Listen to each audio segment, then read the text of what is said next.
I was only meant to heal him, but he changed everything. They sent for me in the middle of the storm, not the kind that flashes and passes. No, this was the slow kind, the heavy kind. The kind that settles into your bones and drips from the corner of the veranda long after the clouds have moved on. The Singh estate, a monsoon mirage on the hill above Madurai, stood with its sandstone walls streaked with moss and carved balconies half lost behind vines. I'd never been beyond the gates before, though I'd passed them often enough. Most of us had. The estate, with its distinct architecture and the scent of incense lingering in the air, was a place you don't forget. You feel it watching you. They said he was the eldest son. He'd had an accident, was wounded, and now feverish. It all sounded rather vague. The family needed someone quiet, competent, not of their caste, but discreet. A nurse who would do the work and not speak unless spoken to. Despite being the quiet, competent nurse they needed, the moment I stepped into that house, barefoot and dripping on their marble floor, I knew I would leave it changed. The sight of him, lying there in his fevered state, stirred something in me that I couldn't quite understand. I was vulnerable, more than I had ever been in my profession. He lay in a curtained room with open shutters, the wind lifting the edge of the silk. The scent of cardamom clung to everything, his pillows, his skin, the sheets someone had tried to change but hadn't finished. A lamp flickered on the table beside his bed, casting gold across his cheekbones and the faint shadow of stubble along his jaw. He looked young, tired, beautiful. He opened his eyes the moment I touched his wrist. "You're not who I expected," he said, voice hoarse as the monsoon. "I never am," I replied, "but I save more lives than I lose." He smiled, just barely. "That's comforting, I think." I took his pulse. Too fast. The slickness of sweat along his brow. As I reached for the bowl of cool water and a towel, his eyes followed me. "What's your name?" "Anjali." "That's a good name." I didn't answer. I couldn't afford to, not at the time. I'd come to save a man's life, but somewhere in the stillness between heartbeats, I felt it. I was already losing mine. He slept for nearly 2 days after that. Between fevers and fitful dreams, I changed his bandages, rewrote the physician's orders in neater script, and dismissed the servant who kept burning the rice water. His mother never once spoke to me directly. When she passed the room, she did so quickly, the hem of her ivory sari brushing the floor like a reprimand. But the steward, Ramesh, nodded respectfully and brought me fresh towels each morning. I think he knew. I wasn't just another nurse. I was someone's gamble. On the 3rd day, Ravi stirred. "Anjali," he murmured. He remembered. I sat beside him, holding the towel and gently pressing it to his forehead. His skin was still too warm. The fever was stubborn, like the boy who wore it. "You've been dreaming," I said. "About what?" "You were speaking in English. Something about a red scarf and mangoes." "That sounds tragic," he murmured. "Were they good mangoes?" "They were very ripe." He smiled at that. Complete this time, teeth and all. It was the kind of smile that made a woman forget where she was. I looked away. Outside, the rain thudded softly against the wooden shutters. In the courtyard below, a peacock called out once and went silent. It was the quiet you only get during monsoon, where the world holds its breath and the air thickens with unspoken things. He turned his head slightly on the pillow. "Why do you do this?" "Nursing?" "All of it. Tending to people who look through you, pretending to be invisible." "Because healing someone means something. even if they never see you again." He was quiet for a long time after that. I thought he'd fallen asleep again, until he whispered almost to himself, "I see you." The words hung in the space between us, more dangerous than fever. Each day, Ravi grew stronger, and each day I found myself drawn to him in ways I couldn't name, our connection deepening with every shared moment. He took to sitting upright, propped against silk cushions, reading the books I left by his bedside. Always poetry. His choice of literature revealed a depth to his character that drew me in.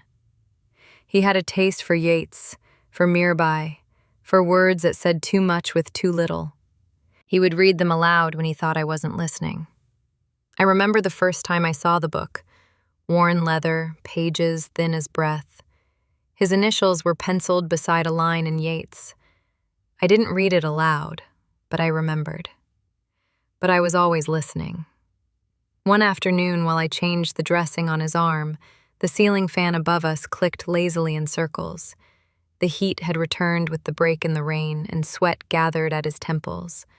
I reached out to wipe it away. He caught my wrist, gently. "You're beautiful," he said, eyes half-lidded. "You shouldn't say things like that." "Why?" "Because we both know how this ends." He let go of my wrist, but his gaze didn't shift. "Do we?" That night, I found a slip of paper left on the tray by his bedside. His writing, I presumed. Elegant, slanted, pressed into the page. A verse from W.B. Yeats was left for me as a testament to his feelings.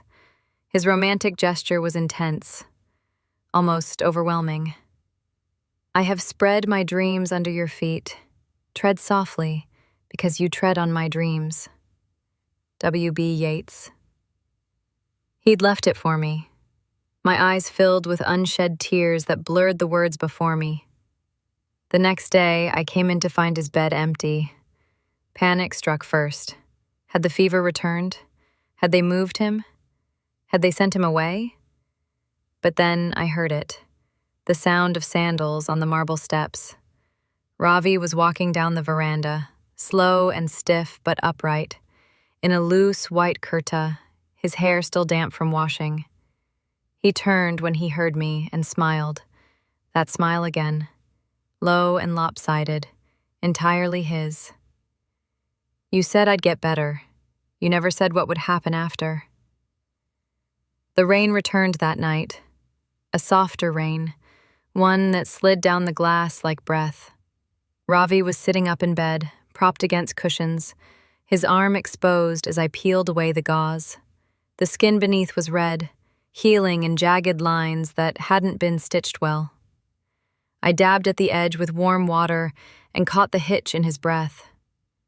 "Sorry," I murmured. "It's tender."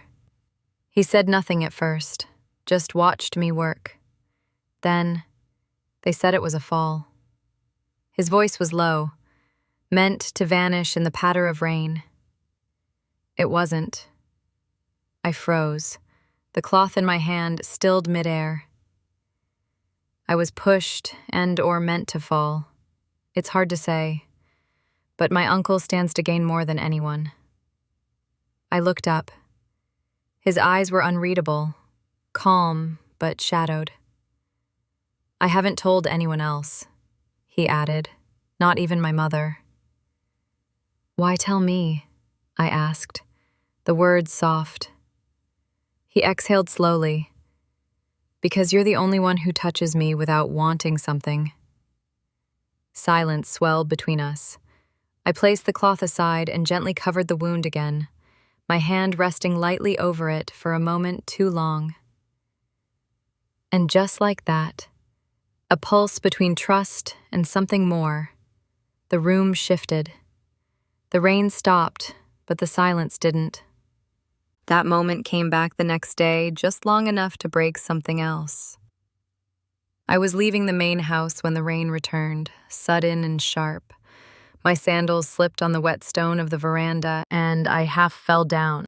Strong hands caught me, one around my waist, one on my arm. Ravi. For a beat too long, neither of us moved. He stayed at my waist.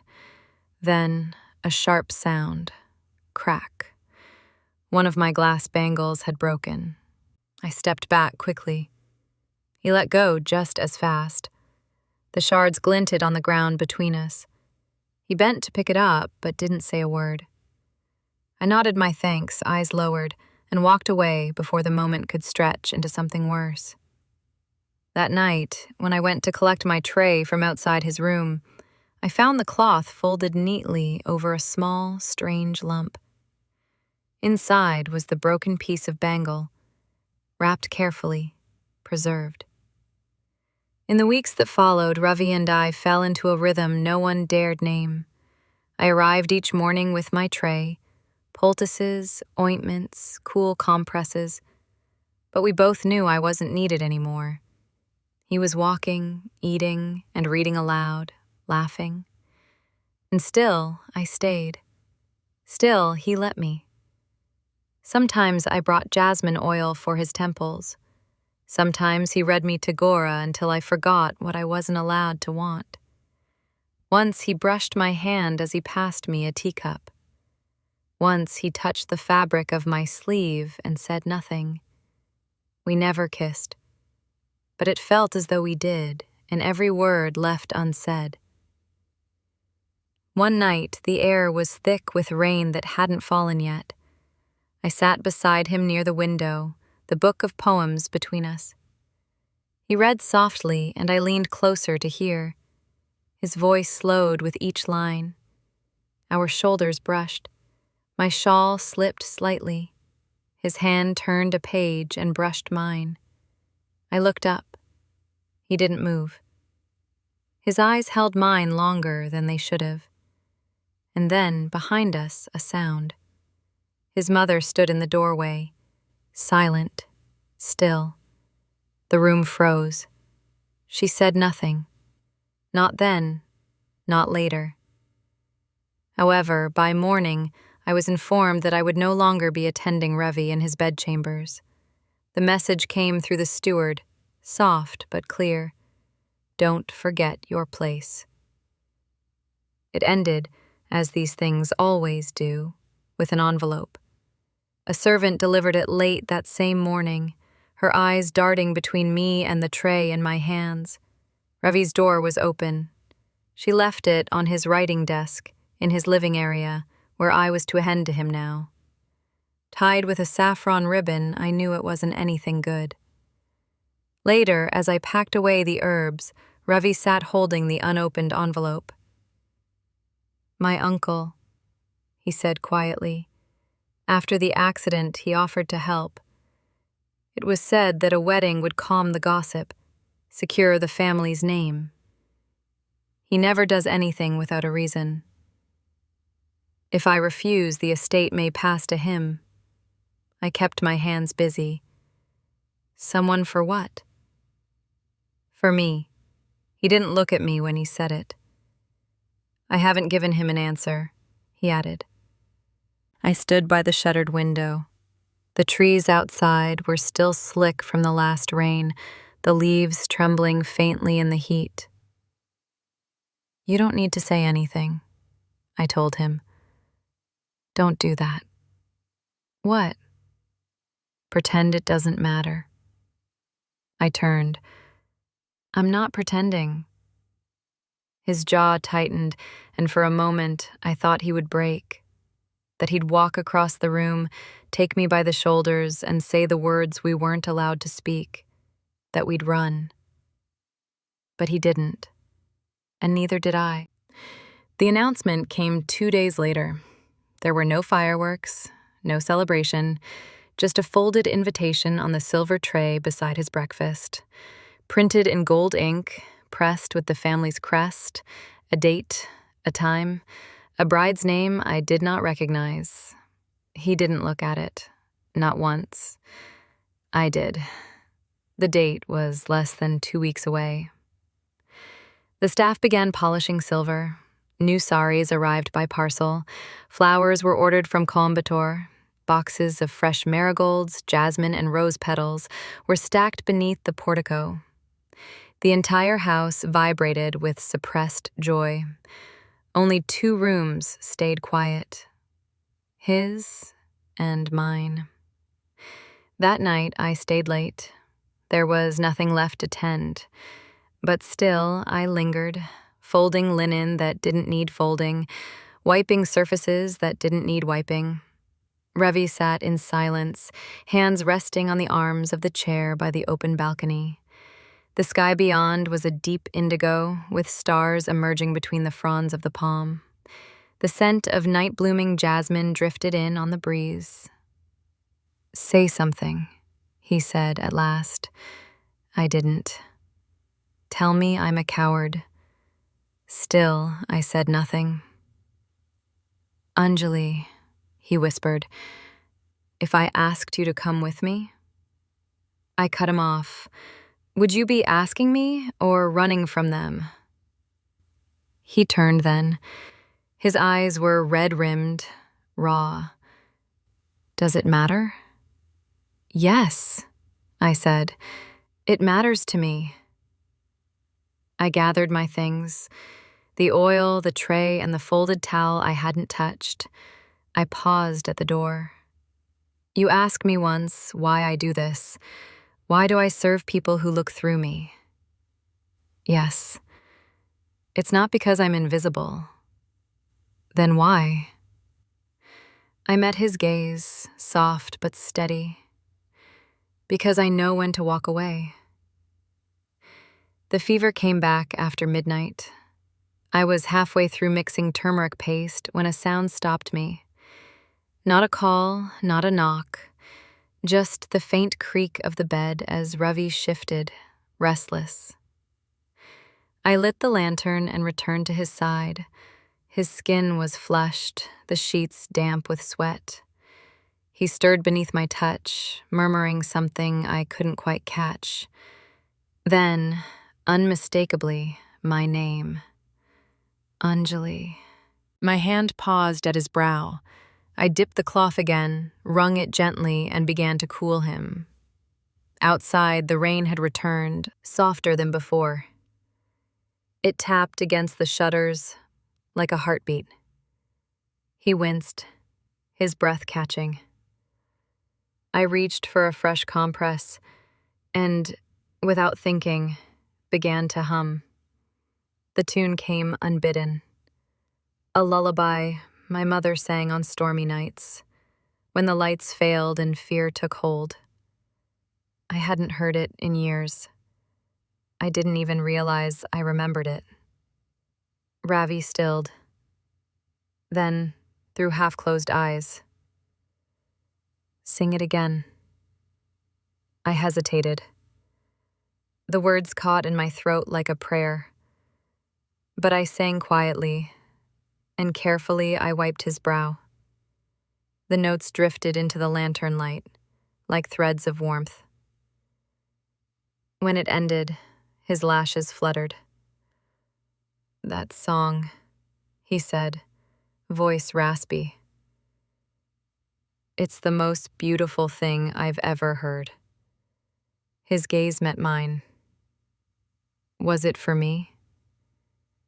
I couldn't answer, because if I did, I wouldn't stop. I left at dawn. No carriage, no farewell. Just a suitcase, a bundle of pressed linen, and the train ticket I bought with what little I'd saved.